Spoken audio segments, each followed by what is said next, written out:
The following message is by Pastor John Piper. More information from Desiring God is available at www.desiringgod.org.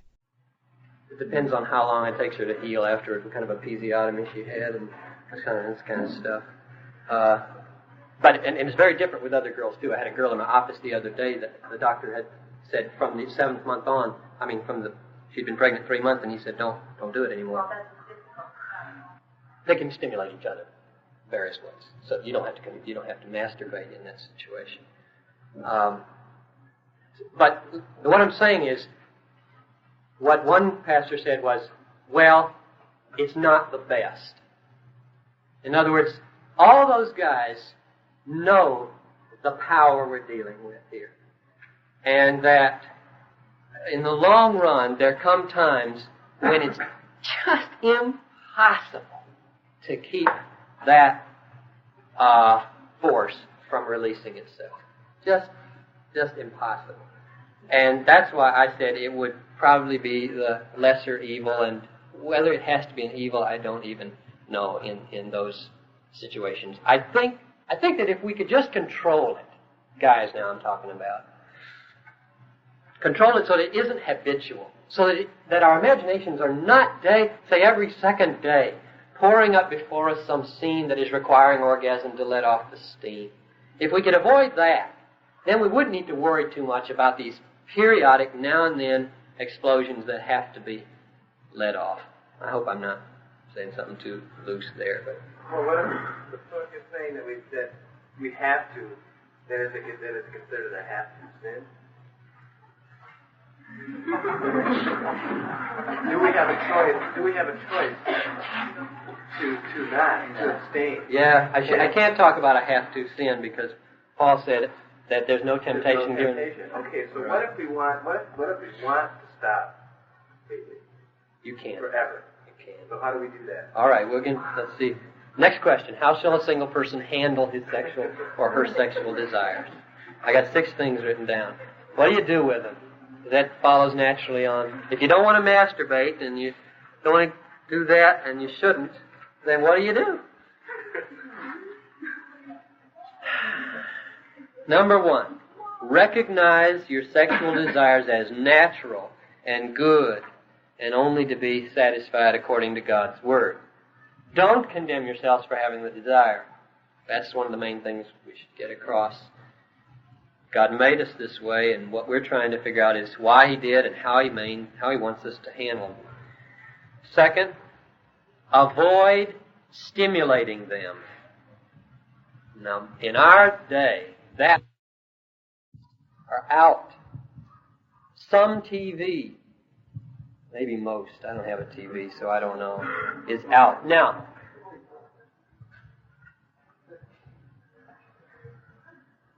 when I say they're out, like most magazines are out, say Time Magazine. What do you do with Time Magazine? Time Magazine, all the news magazines plan to have a sexy picture at a certain place. They all plan it. They know exactly what they're doing. You can turn to the movie section, the theater section, or the drama section, and that's where you find them usually. And then the advertising, of course. They all know that they need a little bit of porno in there so they can sell more to the teenagers and the spooky, the prudish guys who won't buy Playboy. So what do you do with Time Magazine and other good magazines that you need to keep up on the news? Well, I think once you learn the tactics of the magazine, you can handle that probably. You can simply skip it. If you see it, you turn the page. Now that is hard because for a Christian who won't go into the drugstore and buy one of the 5 big porno magazines, he usually is looking for pictures in other places. His body is looking for them. And therefore he has to will in his head, I will not stop to meditate on that picture and let it stimulate me. And I think the same would probably hold true with the girls with certain kinds of pictures of guys. So, while you can't probably totally avoid TV and you can't totally avoid magazines and they're none of these things, movies, would I say totally avoid. know them well enough and know yourself well enough how to avoid the pauses and the ponderings on them. Here's an example. Is it going to come out? Yeah. This is my third point. When stimulation comes, consciously take that desire and transfer it to Christ and make Him your desire. I only learned to do that after I got married. I got that from 1 Peter chapter 2, verse 2, where it says, desire the sincere spiritual milk of the Word that you may live thereby. It's a command to desire Christ. Here's an example of the way I do it. Riding down 280 from by Luther Seminary there, Como Avenue, and there up to the right is touch black velvet. Now she's totally clothed. That's one of the sexiest pictures in the city, right? She's sitting there with her leg up like this, and I said, touch black velvet. What? You know what they're saying to do. Take your hand and rub it right down her leg. That's what they want you to do with your mind. Touch black velvet. It's a liquor advertisement. You've all seen those, I think. And there's a girl with this black pantsuit on from here to the bottom of her toe. And it's the sexiest advertising picture on the Negley signs. What do I do now? See, I'm riding down there, I see that. And somebody is asking me to touch that girl. Well, the desire comes to touch that girl. And so I say to myself, I ain't going to touch that girl. Jesus, the desire that I feel, this little desire, I don't have much anymore. I've done this so often, it's almost second nature because those signs are everywhere. Jesus, the desire I feel right now, I give to you. I want you more than I want that. And what I'm feeling welling up in me now, I direct to you. And then I pray. I talk to Jesus. I have a little conversation. She's gone now. And it has never failed to work that He takes that thought away from me. At least with that sign. It has never failed to work. He saved me from that. And I can do that on more and more things now, where I consciously say no to a burgeoning desire and transfer it. You see, if you don't transfer it, you'll fail. An empty mind will be filled with sex. You've got to fill it with something else. It's like the demons. You take one demon away, if you leave that room empty, swept and clean, 7 more sexy demons will come back. You've got to fill that room up with good things. Set your mind on things that are above. Good things. So I just talk about the Lord, and I think about the cross especially. It's hard to have a sexy feeling when you think about a bleeding Savior on the cross. The cross has saved me from lots of sexual fantasies. So that's the third thing. Consciously direct your desire towards Christ. I have a question. Yeah. When you're driving down 280 and say just feeling kind of blasé about life, should you intentionally look at that picture so you can get the desire to shift to Christ?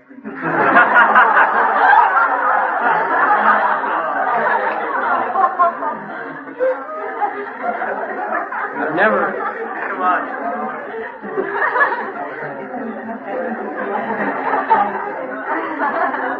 I gotta get that red ready. Well, if it works. Too risky. Too risky for me. Too risky for me. But I do that sort of thing with other things. I use poetry that way.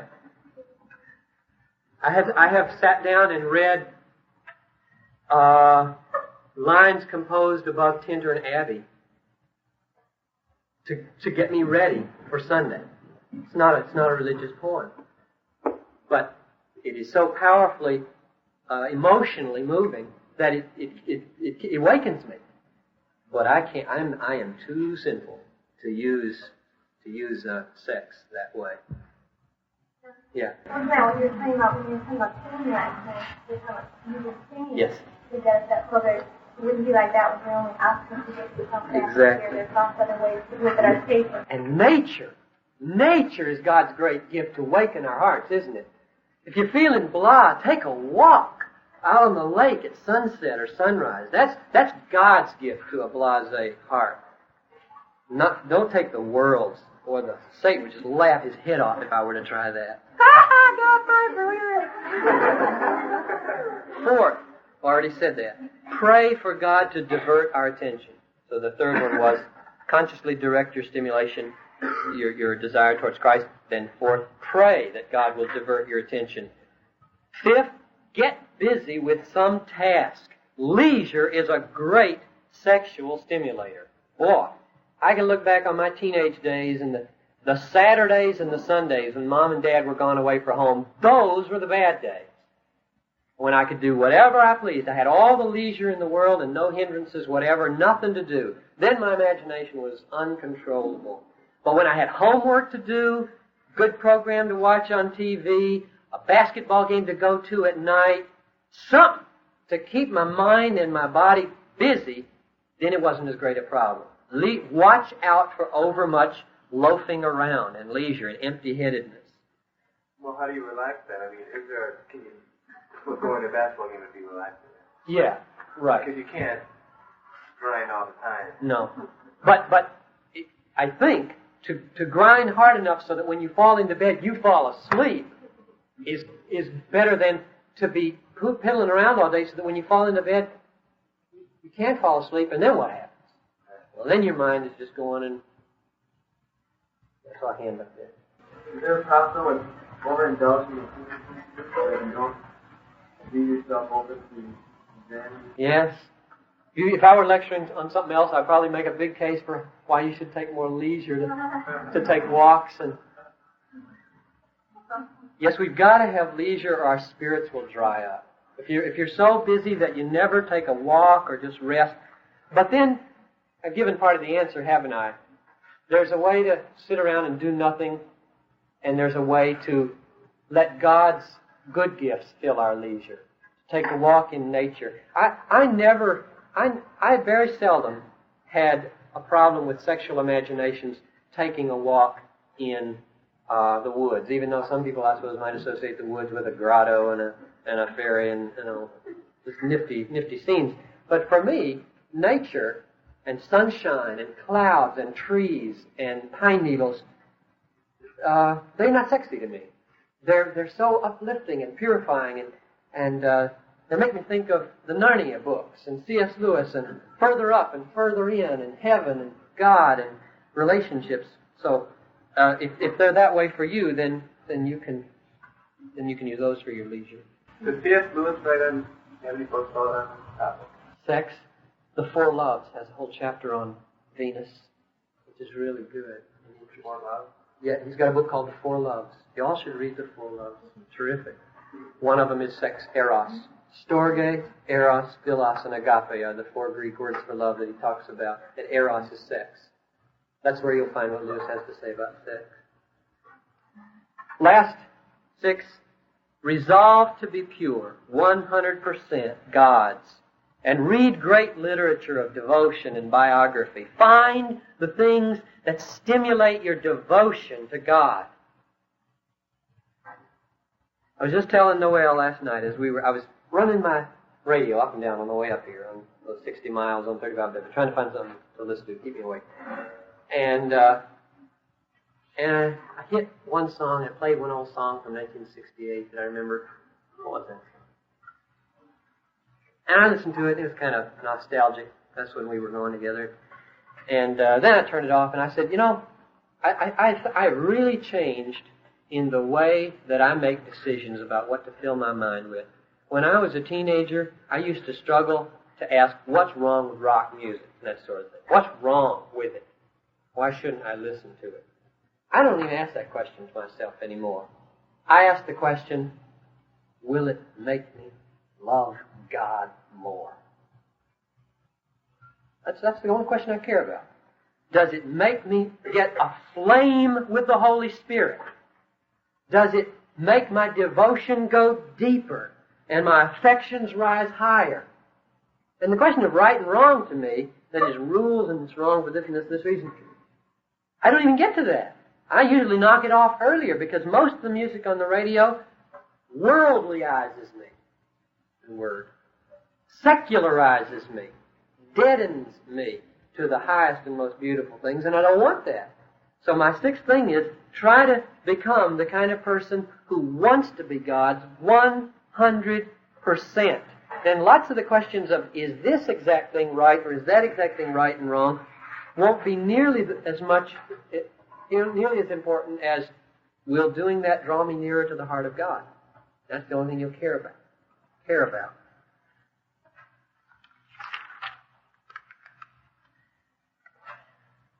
I had 2 more questions. how attractive should we want to be, or how should we want to be attractive, and then homosexuality. We'll just take these real briefly so you can have a break.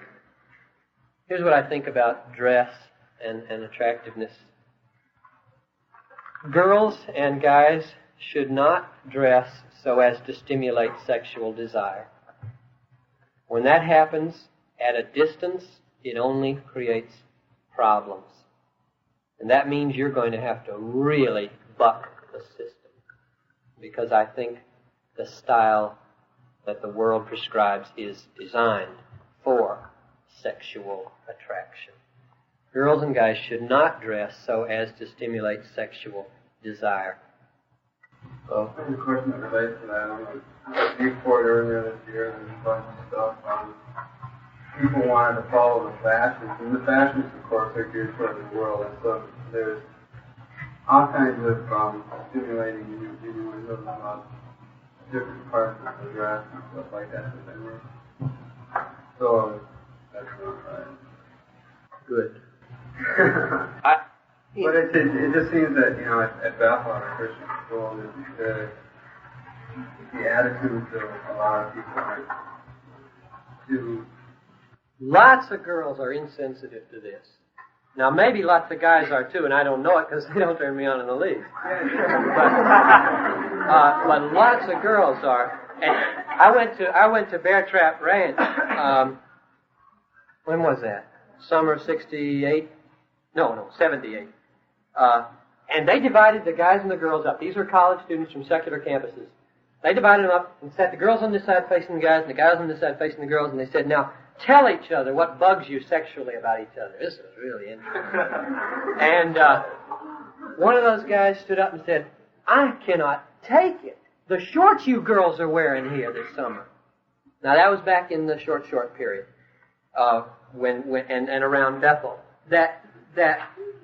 Not only the track shorts, not only were they short, but then the split up the side. I just cannot believe that Christian girls around Bethel would do that to the guys. Don't you know? I don't know whether it's you or not. Don't they know what they're doing? Good night. A bikini is not as sexy as a pair of loose shorts. You girls, I don't know if you girls know this, but exposure is not as sexy as almost exposure. You know that now, if you didn't know it before. Exposure is not as sexy as almost exposure, which is why I cannot understand what's going on with the buttons in our day. Why the second button is unbuttoned. What's the reason for that? On girls' blouses, and I suppose guys' shirts too. What? I can think of no reason. To me, I want to walk up to every girl and button their... what are you buttoning? And now I've learned, they mean it to be that way. I don't know what's going on. Well, I do know what's going on. Mademoiselle, the Journal, 17, have them dressed that way. That's all, right? Well, where else? Nobody just up and decided, I'll leave my second button unbuttoned this morning, so it kind of hangs open a little bit. So if you're standing right here, you can see right in. Those are the kinds of things Christian girls ought to think about, so they don't make it hard for the guys. Do you want a guy to be thinking about what color your bra is? Or do you want him to look at your face, see your eyes, think about you as a person? I mean, girls are up in arms today that they've been made sex objects, but half of them have their blouses unbuttoned.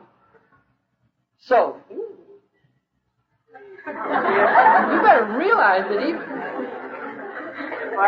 To the girls, if I asked you to button your button, how would you react?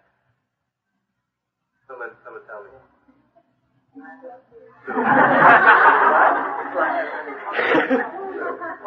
No, I want to hear some serious answers. How would you react to that? Because I know you, just because I know that you're direct and that you could say you wouldn't mind saying that to me, I'd go, fine, I probably wouldn't think a lot about it. I'd respect you maybe because most guys wouldn't say that. If someone did say that, it's true though. If someone came up to me and said, say, baby, unbutton your second button, I'd say, go and jump in the lake. Or I'd slap him. I know. That's what I'm saying. If someone came up to me and said, say, baby, unbutton your bra. Oh, button it up. Oh, button it up? Jennifer, you know me better than that. Your point is even better. Everybody's doing it free, and you knock their block off if they ask you to do it.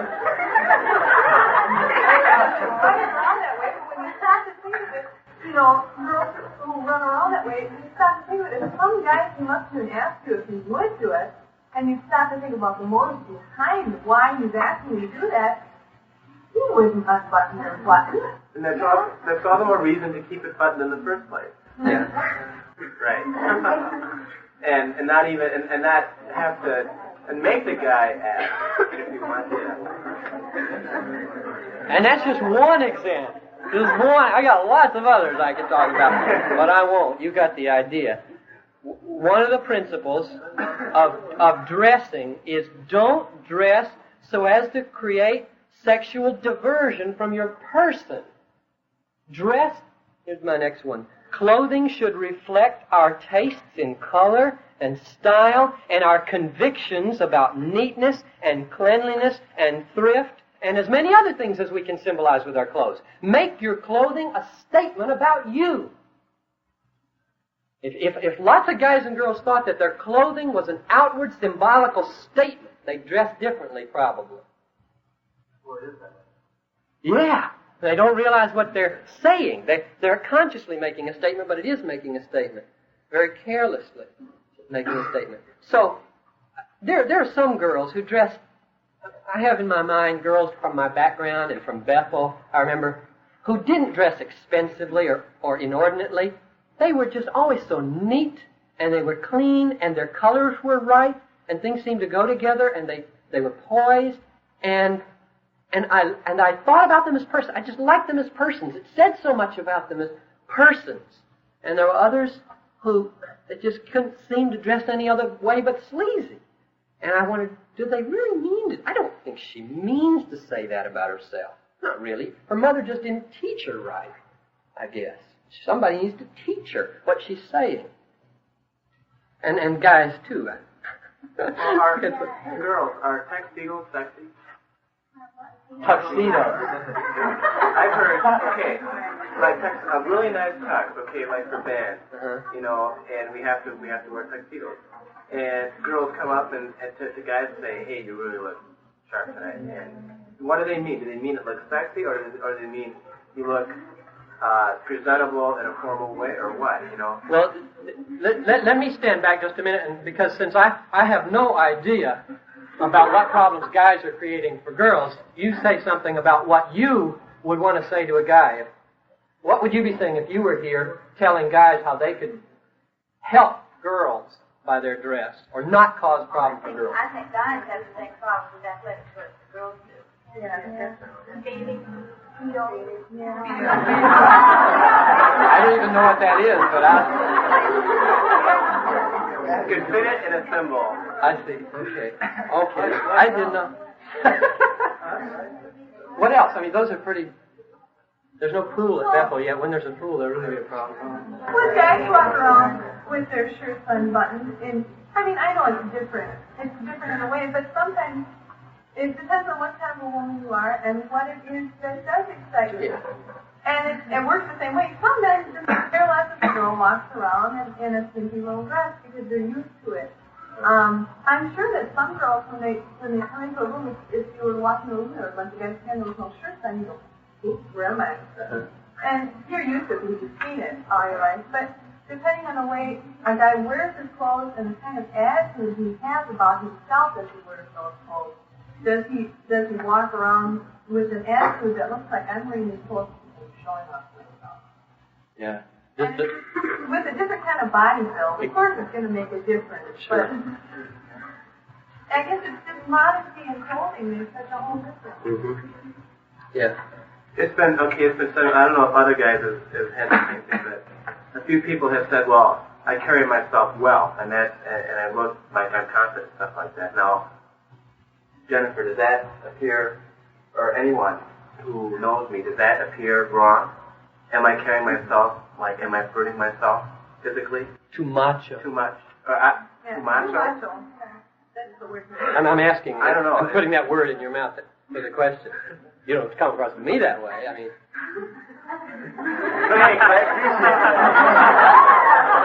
Someone said I was innocent in a class. yeah, innocent. That's a good He was word. an ex-gay, though. I like to look innocent. Well, anyway, can someone answer? I think it's kind of fun to watch what I wear.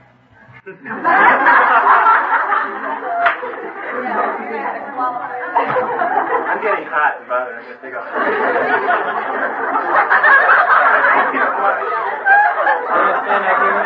Your second button is unbuttoned.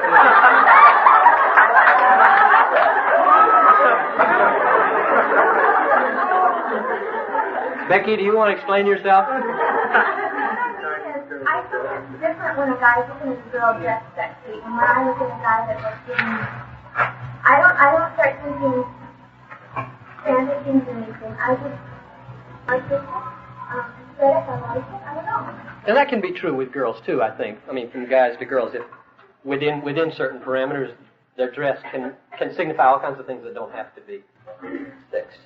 I think it's just very true with body types. The female body is such a different thing. It means such a different thing to a man than the male body means to a woman.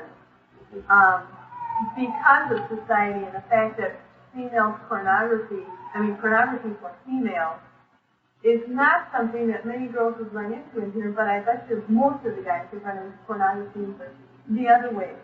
It's not something in society that's ever been accepted.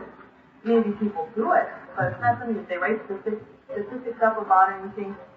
And because there isn't in that way, women have a different kind of a problem, than just looking at a guy in the way he's dressed. Sure, a pair of really tight pants on a guy that looks like he's not wearing anything. Well, that's going to be a visual startling thing to someone because it's not something that we've been used to as women. The tight pants that are going around these days are really new for me, and it does bother me. I mean, I feel almost embarrassed to do that. But it's, that's about one of the only things that could possibly bother me because of the way men are built. No problem. We're used to that. It seems like it's more sensuous manner of stimulation as making you uncomfortable. I think that's Depending on the girl. Yeah. I mean, I'm so out of it when it comes to talking about the way girls respond, but most girls are not triggered. They don't have a hair trigger. A guy has a hair trigger, so that a visual stimulation for him can make him ready for sex in an instant. Girls don't have hair triggers, but they can over time. But those things that are visually, that catch your eye, keep you from talking to a guy, the person you're seeing is the person just your eye gets caught. Yeah.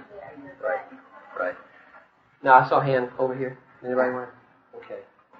Well, I'd just like to say, I've had a little thing with artists, and there's a very fine line between beauty and sex, and to put a line, a lot of lines in art, that never happens.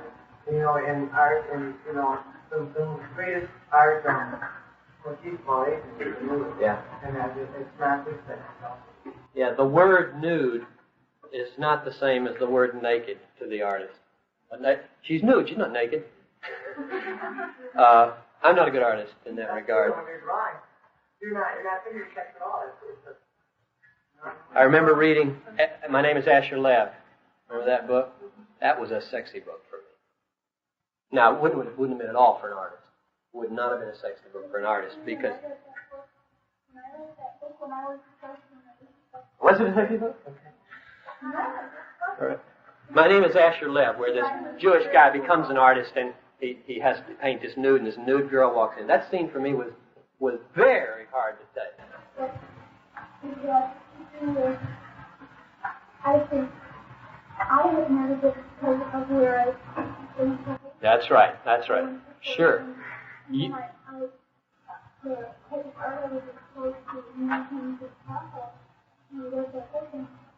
I was really feeling like that. A lot of trying to figure out art before things just come like Yeah. Well, your transformation into a full artist happened after your high school experience, so that if you were to read that book now, it'd have a different impact on you than it did then. One other thing, about clothing and dress.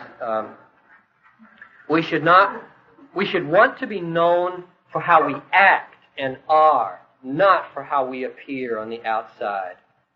Dress so as not. That's going to make you laugh. I'll say it that way. Dress such that your clothes are not seen. You see what I mean? Dress such that your clothes are not seen. I would just love it if the people's first impression when they saw me was my eyes. Probably because my eyes say more about me than anything.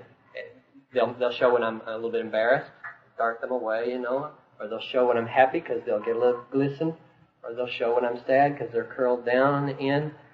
But my clothes says nothing unless I've consciously made a statement. So I think it's just a good rule of thumb: dress such that your clothes aren't seen. Now that'll mean you have to dress appropriately. If you've got a band, you've got to wear a tux. If you're going to a ball, you wear a long, nice dress. If you're going swimming, you wear a bathing suit, not a suit. You dress appropriately such that it fits the occasion and people don't bolt at it. Make a statement about your values with your clothes. That's all I have to say about clothing. Yes, Sam? I'm afraid we are overlooking an important fact, which is youth. And I think it's good to get good, so you look good. Be good about yourself in a way that you're not pleasing anybody. I mean, dressing appropriately is something good. And there's nothing wrong with it. Dressing appropriately. Well, that's what I want. I mean, having a nice suit on or a nice hair or whatever. I think I like this and that. I think that's good. I mean, after all, God is you. God likes you. I like to say simple beauty. There is luxurious beauty and there is simple beauty. And I mean, you may have different tastes than I do in that regard, but I loathe exorbitance in dress. I think you can dress simply and be very. The word attractive is funny. We usually use it when we don't mean it. Attractive means you attract attention, so very appropriate. I like the word appropriate. But I don't think that... And then cross their legs. I'm sitting there at my desk and saying, good. And she wants me to talk seriously about this problem she has? And all I can see is her body. Not because of what she's wearing, but because of what she's doing with it. Lying in that chair in front of me. Did it? Like Johnny Cash, all of the black. Other people like at Buffalo, they were black. I didn't know him personally. I heard why he did that. To be more something. What do you think about it seems like it's calling more attention to. Yes, I think you're right. I have been very tempted, Noel will tell you, at stages in my life, to say I only want one color of pants, one kind of coat, only black socks, and only one color shirt, so that nobody knows when I change. When one goes to the laundry and one doesn't. And I think I kind of got hung up on that at certain points, and I think we can, so that clothes become such a thing that in order to not attract any attention, you make such a thing out of the clothes that they are the attention grabber. I think we can strike a balance. I'll tell you where I am halfway. I still have most of the clothes from way back, and I haven't bought any pants or sport coat in a long time. This velour shirt I have had from high school, if you can believe that. Yeah. I was going to mention that suit. I very consciously wear the same suit every Sunday. I've worn it every Sunday for 7 months, and I will until it falls off my back. And until it becomes too frayed that it's ugly, it's drawing attention to itself. But I very consciously am doing that, but it's no longer a thing with me. I don't think about this Sunday which suit. I'll wear that same old suit. I'm doing it to make a statement because I was attracted very much to John Holke, who preached at Olivet, because he was the first time I'd ever been to a church where the pastor wore the same suit 3 Sundays in a row. I grew up in churches and have been around pastors who have closets filled with suits. And they buy a new one every season change. And they wear a different colored belt, big fat white one, or a different colored vest and this. And I have just vowed I'm going to just be one color and one suit in that pulpit as long as I can, so that people won't think, well, he's wearing this suit this Sunday to say this and this suit this Sunday to say this. It's just a dark, plain suit, and that's all I want to say, just so people can forget about it, I hope. So, yeah, I think if I were to do that every area of my life, like this guy did at Bethel with that black thing, and I always wondered what in the world was going on. He attracted very much attention to himself. Homosexuality. My guess is that in a room like this, there are people who have homosexual inclinations, at least, if not are homosexuals. And I have three pieces of statement. I think that homosexual desires are wrong to have, and homosexual relations are wrong to pursue. Now, statement number 1, don't deny them if they're there. Own up to them. No sense in trying to sweep them under the rug. You've got to admit that that's where you are and not try to convince yourself you have heterosexual desires.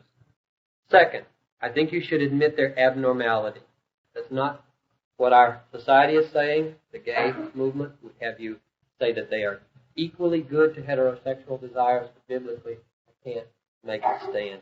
Admit their abnormality, their wrongness. They're in the same category with people who want to have sex with animals, which the Old Testament condemned right along with homosexuality. Those people would admit that that's wrong. It's unnatural, against nature. And then third, pray for help. Both help spiritually for transformation, but also that God would bring you help from outside, and that would lead to the fourth thing.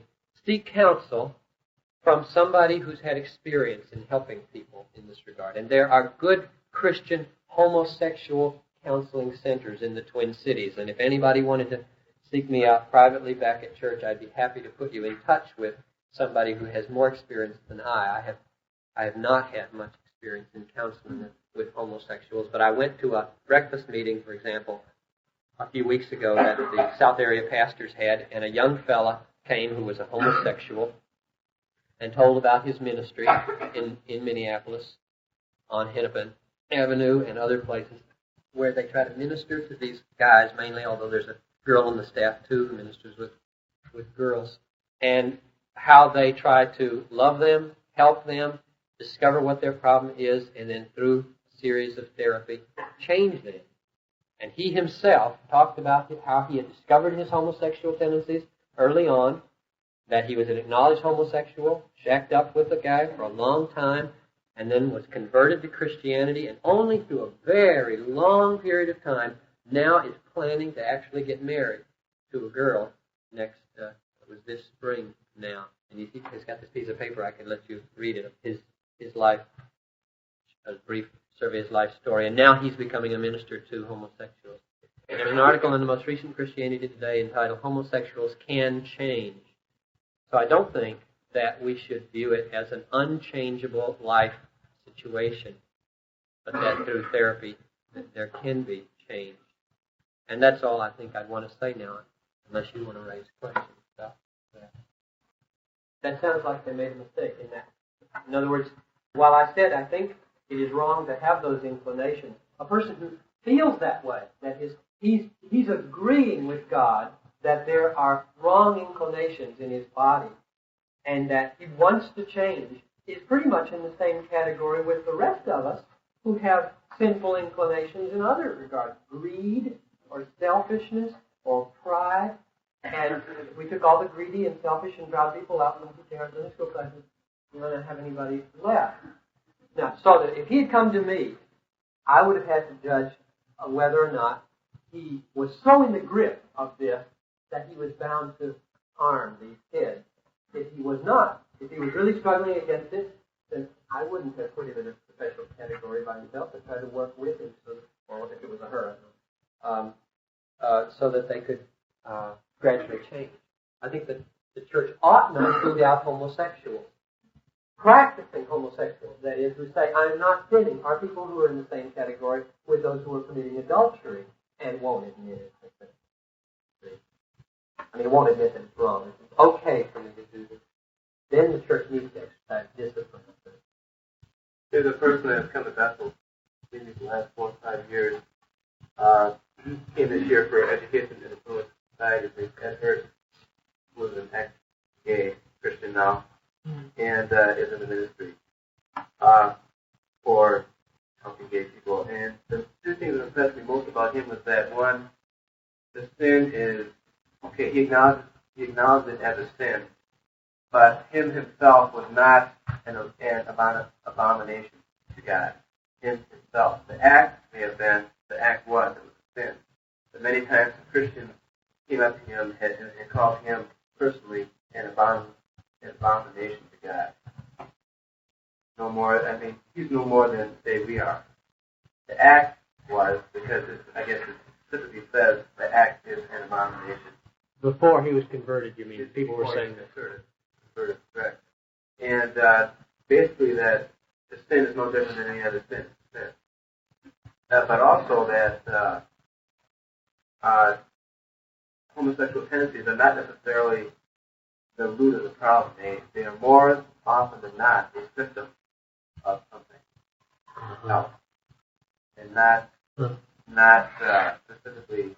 You just can't say, well, I'm homosexual and that's my problem, and then work on not being homosexual. Many times you have to go in and look at yourself, analyze where you come from, and circumstances in your life that may have led you to believe you were, deal with those, and this is his own personal experience, what happened to him, and then work from there. And more often than not, you'll good guys help. If you're serious about it. I'm sure good counselors would take that route. You've got to find the roots. Is there another hint? And we should cut it off here, Tom, so these people can rest. They've been really patient. I mean, rest by running around, doing whatever you want to do. I'll start with some questions that have come. Holy Spirit is, and ask for Him to come now in His fullness to us and grant us wisdom and grant us to love You and to have affections that are strong and directed towards Your glory. Lord, I feel so much that if each of these people here loved You 100%, that 90% of the sexual problems would be taken care of within that love. Help us, I pray, therefore, to bank our hope fully on Jesus Christ who died for us. Accept His forgiveness for all the past sins of our lives, and to look to Him for guidance for the future and for hope for eternity, and so enjoy His fellowship and His power in our lives. In Jesus' name I pray. Amen. 2 of them almost ask the same thing. One says, if a couple has been physically intimate, is it best for them to get married?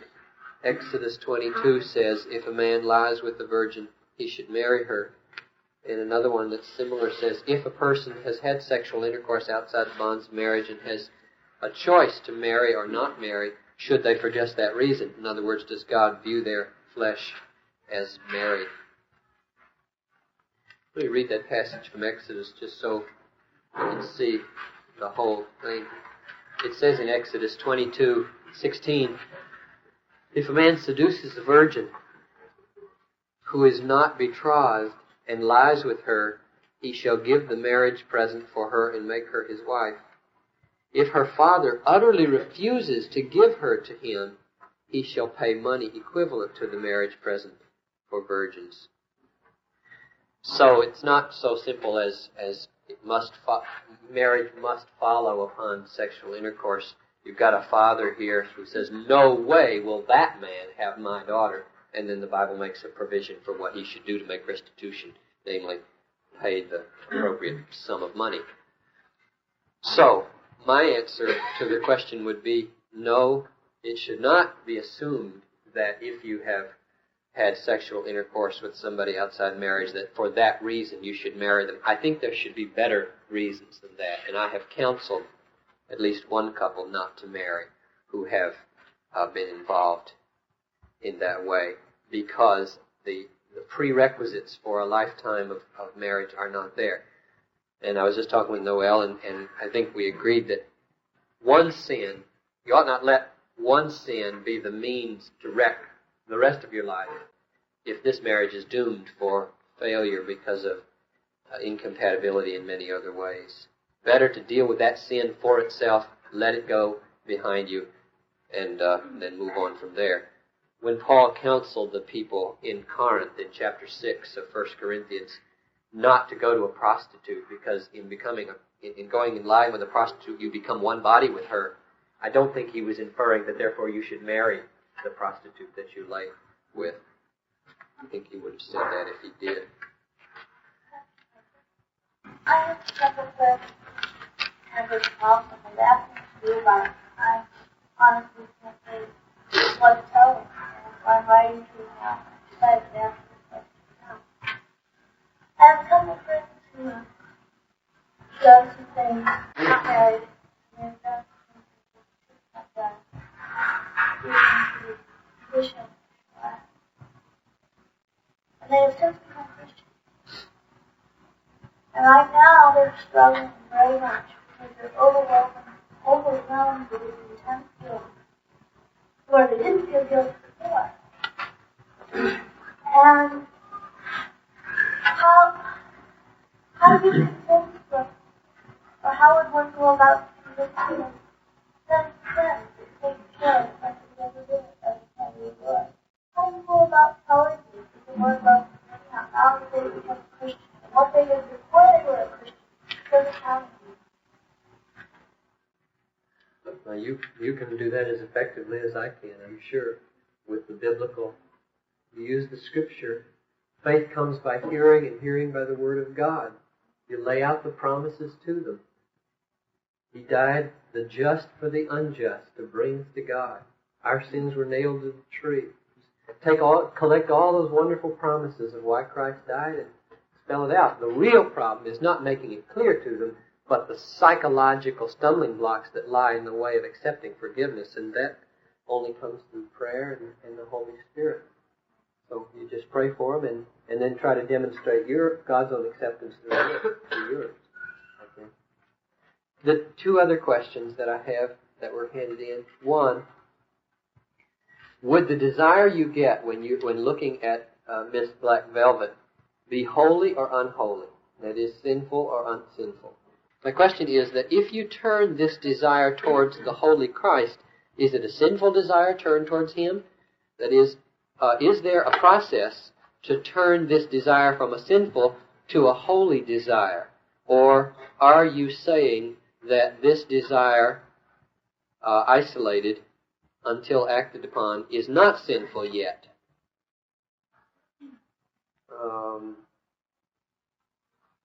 It might be that I catch it one time before it's sinful, and I have to wait, and sometimes it's already sinful. In other words, I don't think there's anything sinful about the sexual desire that begins to rise when stimulus comes.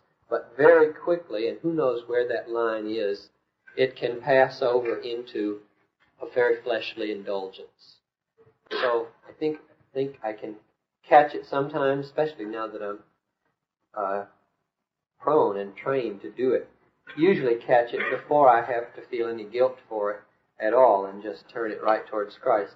If I'm especially weak that day, or especially already prone towards some kind of sexual fantasy, then it might be that it gets away from me and I don't catch it until it's too late, and I have to say I'm sorry to God that I went that far with it. So I think the answer to that one is sometimes it's sinful and sometimes it's not. And the last one is, how can you learn desire for your fiancé or spouse if you feel that something has altered your desire for sex? say a bad experience, etc. I take this to be a situation in which, well, it might be either that you once felt desire but now have lost it because of some bad experience, or in marriage you never felt it. First thing that Noelle mentioned when she read this was, step number one would be you make sure to talk about this in the marriage, so that if one party were feeling no desire for this act, in fact feeling maybe revulsion towards it, and yet trying to keep that from the spouse, no, that would just be terrible, because you'd pick that up in a hurry if you were the other person, you'd know. So step number one is to talk about it and to together sympathetically try to find out the root, the reason for this. What was this bad experience? Can we talk it? And maybe there's sin that needs to be repented of. Maybe there's acceptance that needs to be felt by the party that is looking back with dismay. And that would be a definite stepping stone on the route to healing. Then I don't think I can give any more specific answer, because not knowing what it might have been that's caused the distaste or lack of desire for sex. And it could be that some counseling could poke up out of the background what it was and then heal that or change that. And probably if you've got a loving spouse who hears about this, they can be patient and say, well, is there anything I'm doing that is bringing to remembrance something that is worrying you, or is anything I can do differently that will make this event more pleasant for you? That'd be the best I could do there, without knowing more particularly what sorts of distaste there is or what sorts of reasons there are. I suppose some good counseling might help. Now, the question we want to talk about the rest of the time is, what is sanctified sex after, or better, in marriage? And I had 4 questions that I only answered one of, but I think we could talk about all of them. The 4 questions were, how often should you have sexual relations? Are there moral limits to what is allowed? Is the use of pornographic stimulation wrong?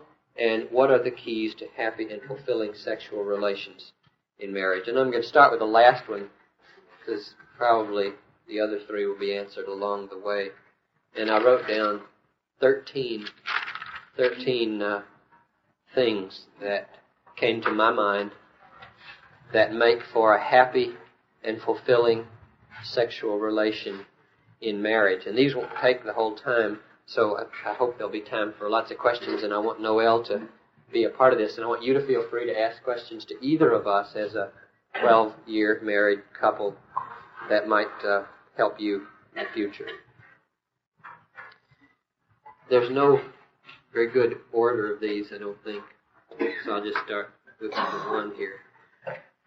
A happy and fulfilling relationship to Jesus Christ for both individuals is, I think, essential.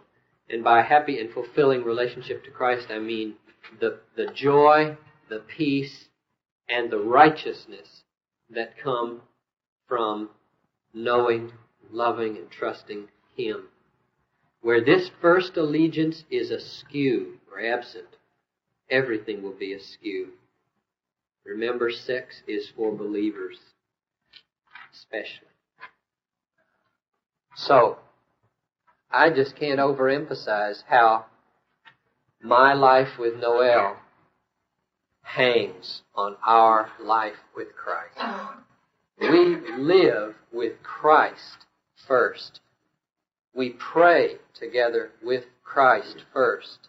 What is between us and Jesus is number one, and she is very secondary to Jesus, and I am very secondary to Jesus. And that makes all the difference to have that agreement. I do not know how couples make it where Jesus is not number one. In fact, I know many couples who are not making it, and I'm trying to bail out marriages at Bethlehem where they are not committed, and they know they're not committed, and they know that's the problem. And they can't change, they say. One of the things that happens when you know that your husband is committed to Jesus like that is that, or for me, that means that I can trust him completely to be faithful to our marriage. In fact, I trust Him so completely that the thought hardly ever enters my mind. It's just such an assumption. And it's with all the other kinds of daily things that come up that you have to work out, and disagreements you have, and problems that you need to work out. To not have that question niggling at the back of your mind makes such a steady place to build your marriage and I don't think that could be true if that commitment to Jesus weren't there. It just affects every dimension of your marriage. Absolutely every dimension. It affects the way you discipline your kids, the way you earn your money, the way you write your checkbook, what you eat, where you go out, what you do with your leisure time, the way you keep house. It affects everything. If you don't have that common foundation, then you're always groping for some other foundation and not finding it and running into problems. Stop me any time that you want to ask a question about it. I'll just keep going if you don't stop me. Second, in order to have a fulfilling sexual relationship, you must show respect to each other all the time.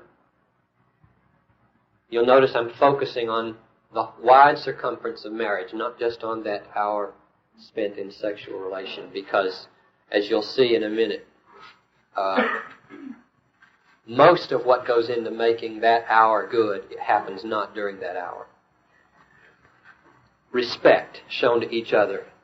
I tell you, in these 12 years of marriage, the number of times, the number of hours that we have spent with other couples watching them put each other down is just disgusting.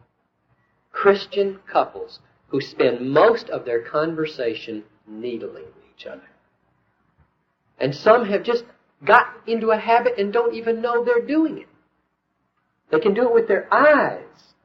They can put their partner down with their eyes. Snide little nitpicking. So seldom is to run into a couple in their own home or out together when they say kind things about each other, upbuilding things, remarks about each other's strengths instead of stupidities or weaknesses. And you want to kill a sex relationship? Just talk about all the stupid things your wife does, or all the stupid things your husband does, or what a nincompoop he was the other night, or just wreck it. And that's going to wreck the whole marriage, but the sex will be one of the first things where you'll sense the inadequacy anymore. So respect. This is something we've really had to work at. I've had to work at a lot. Because it's so easy when people are different, and all of you are different and will marry people different from you, when you're different, to perceive those differences as inferiorities or superiorities, and therefore tend to put her down, belittle her or him. The old nag works both ways.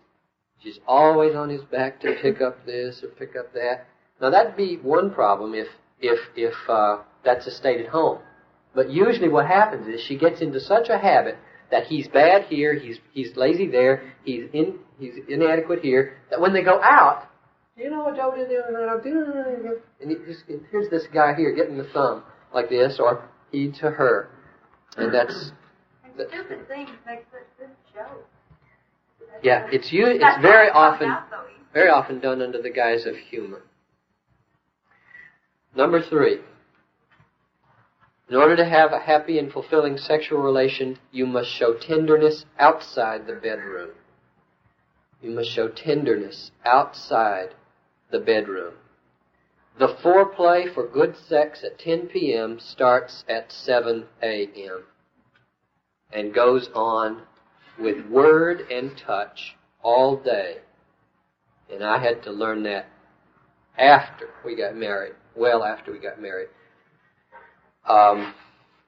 Guys, you need to know this especially, that preparation of a woman for a happy and good sexual experience can take hours and can be very verbal. So that If you plan, this Friday night, we're going to have a great time together, if you're married, say, you better work at that all day Friday. Better work at it. Thursday, too. But all day Friday. Certain phone call during the day. A certain comment. Certain way to kiss when you leave in the morning. A pat on the back of the head or a stroke in the morning when you leave. These little things will work in her mind all day to get her ready. And if you come in there having been a crab all morning and come off like a loafing animal at night and expect her to perform beautifully at 10, you're just crazy. It isn't going to work. Foreplay is much more than a few minutes of touching in the right places. We men forget that the woman is very different in that regard. Yeah. Does that take sometimes the element of spontaneity out of it? I mean, can a woman be spontaneous with sometimes? Well, it seems spontaneous, but it's because of having been prepared, or either because of my own thinking or because of his thoughtfulness. Okay. Suppose you on Monday you decide to go on Friday night to say a concert, and then it's generally assumed that when you go to the concert, then you come back, and Friday maybe your day of the week or something. I don't know. Mm-hmm. I'm not married. I don't know if it works that way. But suppose it happens that you're planning towards Friday, but then you come home Thursday night, and all of a sudden, Dr. Piper feels like having sex Thursday night. Can it work? Are you spontaneous that you're flexible enough to go on Thursday night without planning all day? I can answer that. All he's saying from the man's side is don't just wait on the last minute and expect everything to be really good for both of you. Not that that's the only time that you'll ever have a good experience together. Because I may have been feeling especially tender toward him during the day, not because of anything he's done, but because I was putting pictures in our photo album and was remembering some happy times together. Or I read a story that made me think about things I like in our relationship. So it's not just him who prepares me for a good experience, but he's smart to work at it too. But not just depend on me to happen on those occasions. But do you have to be prepared always? No. But I will not be prepared at all if we've been unhappy with each other during the day. Nothing's going to happen at the last minute to turn me around. Or it would take something really dramatic to turn me around. I mean, like him kneeling down and praying my forgiveness. There are several things involved here we'll be talking more about, but Bo? Aren't you saying then that it's more you want to, as a guy and as work more tenderness in your lifestyle instead of just like you said planning, and it seems to contrast that while you're kind of scheming and stuff like That's that. A good, but really you're not. That's a real good point. You're trying to work more tenderness into your lifestyle. I think so. In your relationship. That's real good. That's one of the things that I have told him occasionally is that I want more kissing, touching, and arms around me, just completely isolated from leading up to one bed together. That's one of the things I had to learn after I got married. I like to cuddle a lot more than he does. Quite apart from calling it foreplay. Yeah. I called it foreplay at 7 a.m. in the morning. She wouldn't call it foreplay because, in fact, if she thought I were aiming at that, it would probably take away some of the pleasure of it. So, yeah, I think your point is really good. So you're not, in your head, you're not mentally thinking that it's foreplay. I might be. Well, yeah. I might be on a given day. In other words, yeah. Because if you're busy, you might have to pick a day of the week. There is only one hour this week where it can fit if you're a busy person. And you want it to be good, and therefore you know what it takes to make it good, and so you may do it. If your schedule is not that flexible, then inflexible, then you may. I think we ought to do what Bo says: work tenderness into our relationship, so that there could be a lot more spontaneity, and we'd be ready whenever the occasion presented itself. Yeah. Was there another hand? Tenderness outside the bedroom. The point being, readiness for beautiful sex is not made once you get into bed. It's made in a lifestyle. Fourth, don't always do it when you're tired. That's simple. And it needs to be said because we live in a night culture where sex is associated usually at nighttime, and people work their heads off, and they're dead tired at night. Maybe they do what you said. They go to a concert. The concert's not over till 11. They go out to have coffee after they get home at 12:30, and then they expect to have great sex, and probably he has to get up to golf in the morning and break a day or something. So I think flexibility as to time is really important, and depending on how busy you are, planning, I think, becomes then essential. If you don't plan that it's going to happen at 9, it probably won't happen till 11, and your bedtime is 11, and boom, you're up an hour later than you should. You're dead tired when you get up in the morning. You're crabby all day the next day, and your relationship has been wrecked for a few days because you did it at the wrong time. So don't always do it when you're tired. Fifth, the man especially must be sensitive and gentle and slow, not like a Mack truck. He must know her pace. That was another thing I had to learn after we got married, since we didn't do this before we got married. Namely, that, and this takes years of training. I think it does for an average guy. Years of training to contain himself.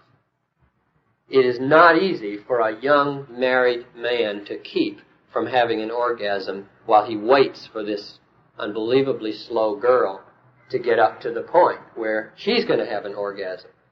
And I tell all the couples that I'm counseling in premarital sex, don't expect the perfect simultaneous orgasm for a long time.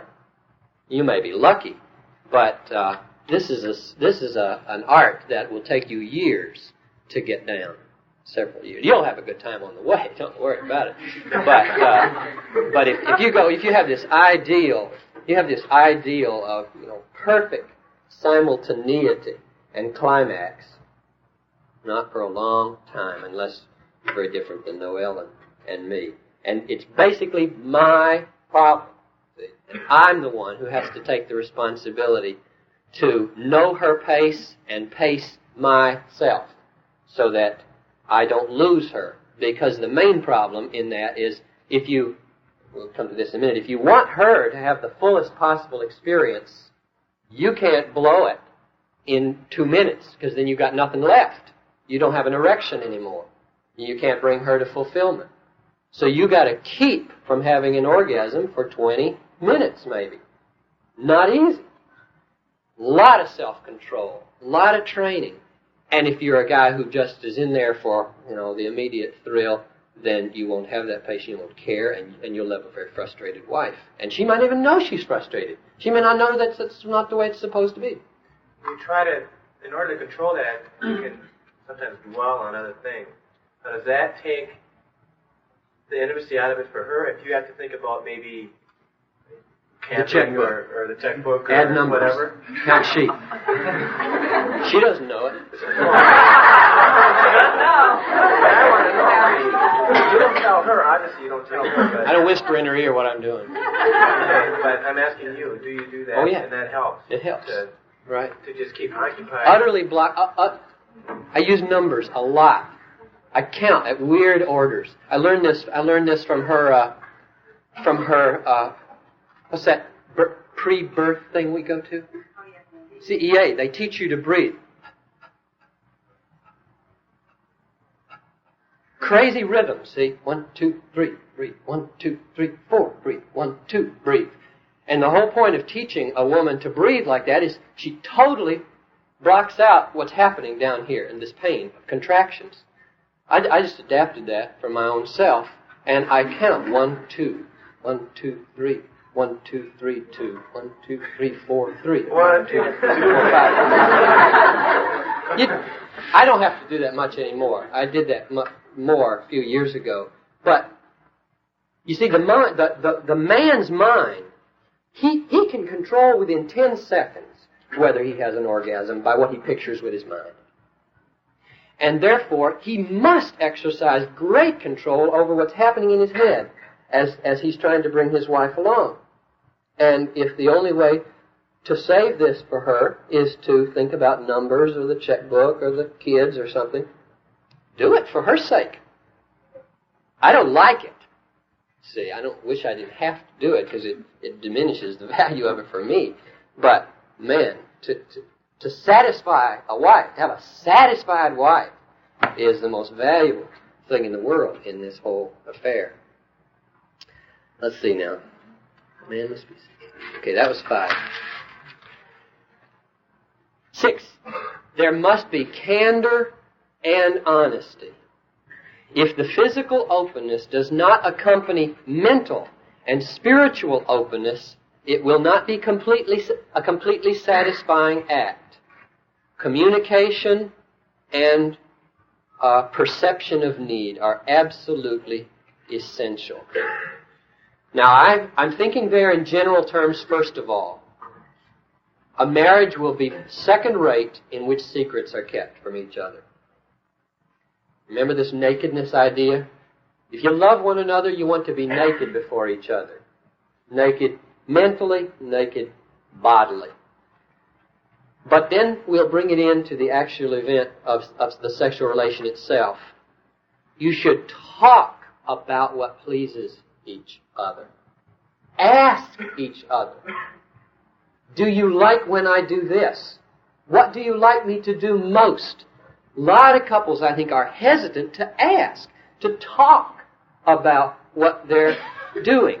Noelle told me on the way up here she likes it a lot when I ask her, because she doesn't feel as free to take the initiative to just outright state what is pleasing or not. So the talking in the actual event of sexual intercourse, of course, once you've been married a certain number of years, there's not much else to talk about if you said it, but it's good to now and then again say, is this still the way it was? Or is there anything else happening? Because changes do happen. Yeah, that's what I was going to say. It may not be as necessary as often as when you're just beginning to know each other. But I've changed quite a lot in my way of responding or the way I like to do things over 12 years. And so if we did talk about it now. Right. That's one of the main reasons for communication. Most couples feel they've communicated very intimately in their engagement days, and they fail to realize they are both growing persons, changing a lot, and that communications is the way to keep tabs on that. Very honest, open talk. 7.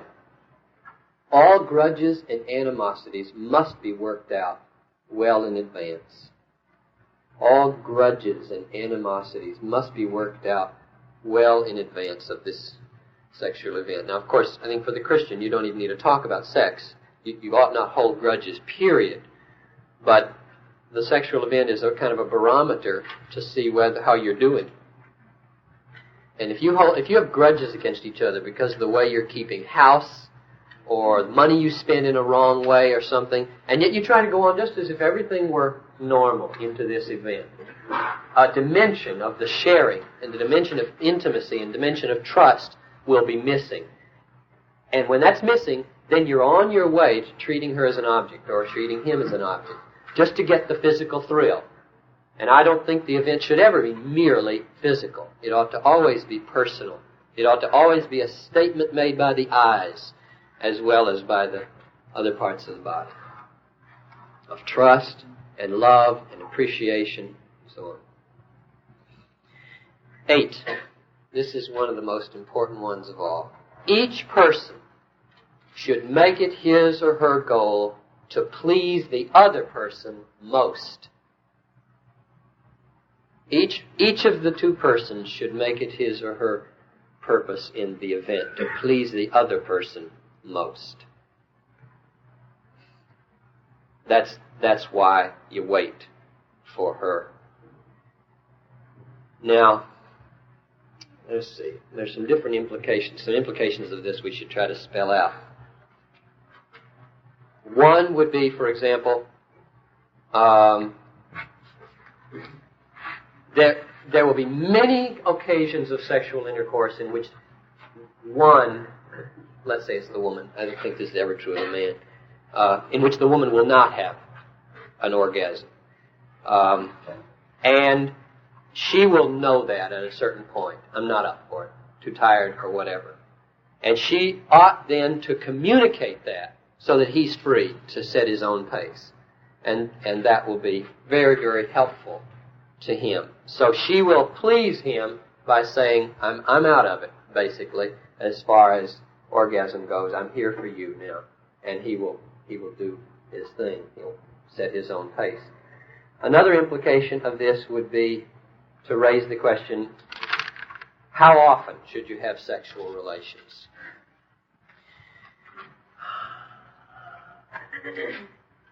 Now, if each is trying to please the other person most, you run into a contradiction here. Because, since I think this is more average, let's say the woman in the relationship doesn't need it nor want it nearly as often as the man. Now, that's not always the case, guys.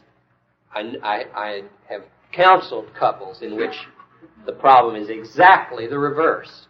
She wants it a lot more than he'll give it.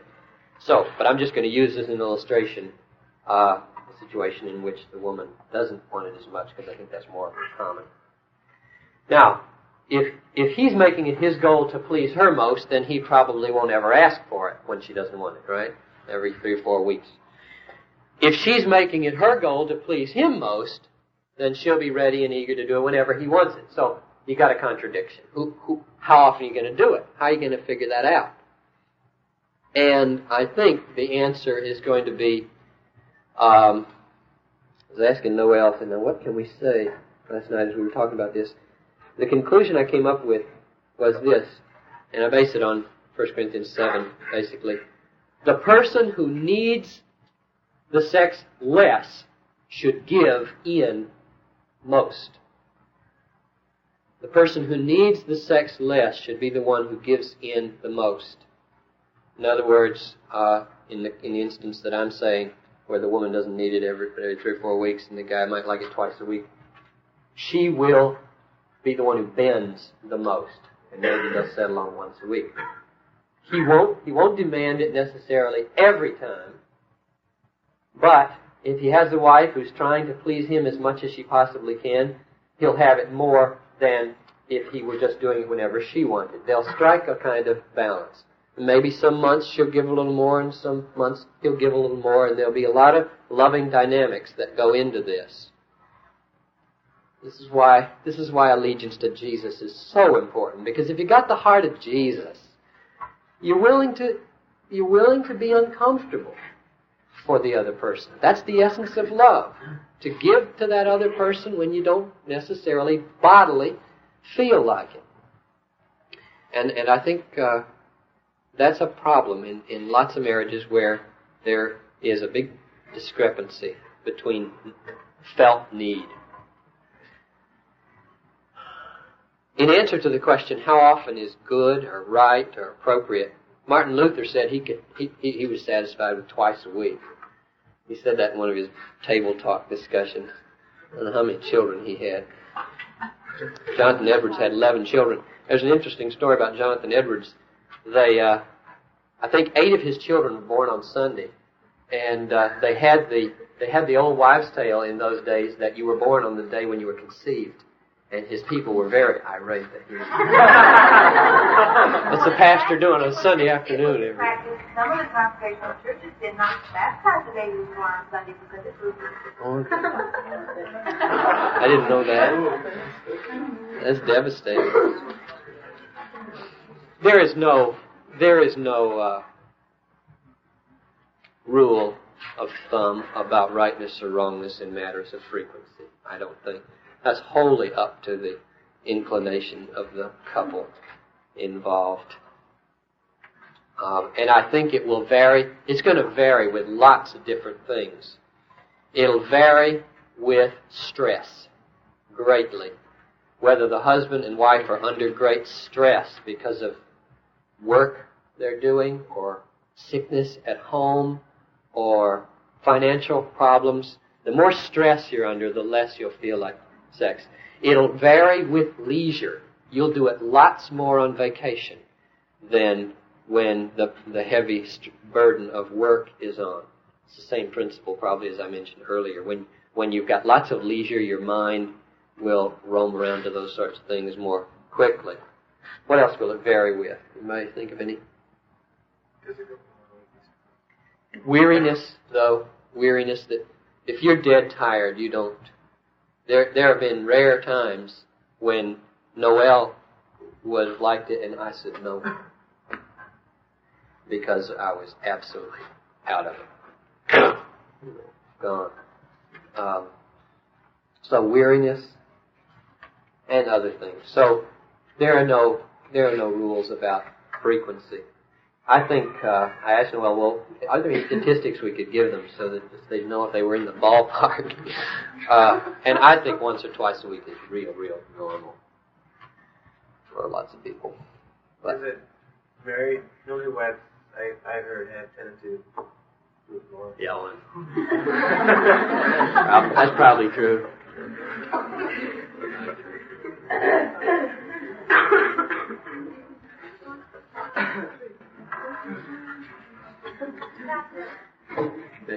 Don't you think that the responsiveness of your partner is going to depend on, like, if you don't feel like it and he does, isn't that going to sort of take it out of him? Yeah. It'll depend on with what attitude, how she handles that. If you've got a good wife who loves you, she can make it great for you when she doesn't want to do it. But if you have a wife who's a self-pitying little snob, she'll probably let you know and make it quite miserable for you whenever she doesn't want to. That's why Jesus is all important, I think. But no, it need not take all the joy out of it. In fact, there have been times when Noelle, quite for me, has given herself to me, and the love manifest in that event has made me like her so much that it was extra good. You see what I mean? She was doing it so totally for me, and doing it with such grace that I just loved her all the more. Now, she could be resentful and let me see that, and oh, here comes me now. As soon as she did that, I said, well, forget it, wait till you're ready. So it's it's her attitude and the way she handles herself. Is there any general way of finding out? How do you know when you're too busy? Like say if stress is a roadblock. How do you know when that stress is just part of denying yourself for Christ's sake and for the work of the gospel? And how do you know when you're really damaging your marriage? Well, Noelle's my barometer for whether I'm damaging the marriage or not. She tells me, you're damaging the marriage. And we see it in other areas. I don't sense it in our relationships and our sex life, but in all the other areas that are falling apart. Yeah, I don't know. Our sex life is not the first thing to go. We really have a good time there, and even when other areas are getting weaker, that is one of the last things to go. That's not true with every couple, but just what would be the things what would be the first barometer that Probably just touchiness and irritability. And no time to talk about any of the Yeah. things that are making you touchy. Yeah, we haven't been together. We haven't spent 15 minutes together in the last 3 weeks. What's the problem? I haven't seen you. Where have you been all this time? And then you start getting crabby and making statements about each other, and they start getting louder at the kids, and it just starts to show itself real quickly. You can tell when the marriage is going well, and people feel happy and fulfilled. Things are clicking, right. And when that isn't happening, then you need to stand back and say, now, what has gotten out of control here? And for us, generally, it's my time has gotten out of control. I haven't spent enough time at home or with Noel. And then we have to back off and work at that. So you're saying it's God's will for that to go on for a certain period of time, and then He indicates to you that you better now stop, or you realize that you've gotten too busy to begin with, and you need to repent of that? I didn't see the difference between those two. They both sounded... It takes a little time, but when there's too much going on, it takes a little time for it to back up enough to show itself. Yeah. If a marriage is a good marriage, it's got a buffer, it's got a resiliency that will take a good bit of battering, schedule battering. But no marriage is so strong that schedule battering can go on forever. Not spending time together can last. So there's that period of time in there in which the deterioration is undetectable. And then all of a sudden it comes out in certain things, and you realize that you've set up some bad patterns for a few weeks. The marriage should always get a priority. Something in the schedule has to go down. Yes, something in the schedule has to go. That's right. I think the marriage... A minister ought to minister to his family as much as to everybody else. If he forsakes the needs of his own family, he's not... Thank you for listening to this message by John Piper, pastor for preaching at Bethlehem Baptist Church in Minneapolis, Minnesota. Feel free to make copies of this message to give to others, but please do not charge for those copies or alter the content in any way without permission. We invite you to visit Desiring God online at www.desiringgod.org. There you'll find hundreds of sermons, articles, radio broadcasts, and much more, all available to you at no charge. Our online store carries all of Pastor John's books, audio, and video resources. You can also stay up to date on what's new at Desiring God. Again, our website is www.desiringgod.org. Or call us toll-free at 1-888-346-4700. Our mailing address is Desiring God, 2601 East Franklin Avenue, Minneapolis, Minnesota, 55406. Desiring God exists to help you make God your treasure, because God is most glorified in us when we are most satisfied in Him.